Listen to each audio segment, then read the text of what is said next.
بسم اللہ الرحمن الرحیم۔ السلام علیکم ورحمۃ اللہ وبرکاتہ۔ عابد راجی چینل کی طرف سے آج میں اپنے دوستوں کو رسول اللہ صلی اللہ علیہ وآلہ وسلم کا ایک بہت ہی پیارا فرمان بتاؤں گا۔ آپ دوستوں نے اسے غور سے سننا ہے۔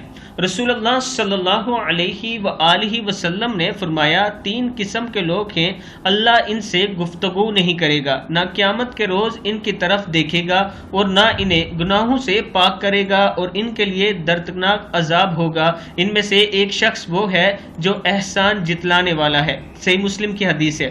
پھر سن لیں، رسول اللہ صلی اللہ علیہ وآلہ وسلم نے ارشاد فرمایا، تین قسم کے لوگ ہیں، اللہ ان سے گفتگو نہیں کرے گا، نہ قیامت کے روز ان کی طرف دیکھے گا اور نہ انہیں گناہوں سے پاک کرے گا، اور ان کے لیے دردناک عذاب ہوگا۔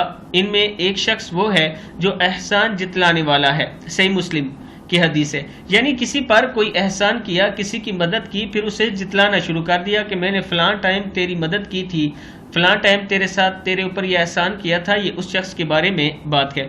میں اپنے دوستوں سے گزارش کروں گا کہ جب بھی کسی کی کوئی مدد کرتے ہیں، کسی کو کچھ دیتے ہیں، تو صرف اللہ کی رضا کے لیے دیا کریں، اور یہ دعا کیا کریں کہ اللہ اسے قبول فرمائے اور اللہ ہم سے راضی ہو جائے۔ اس ویڈیو کو آپ دوستوں نے آگے ضرور شیئر کرنا ہے۔ السلام علیکم ورحمۃ اللہ وبرکاتہ۔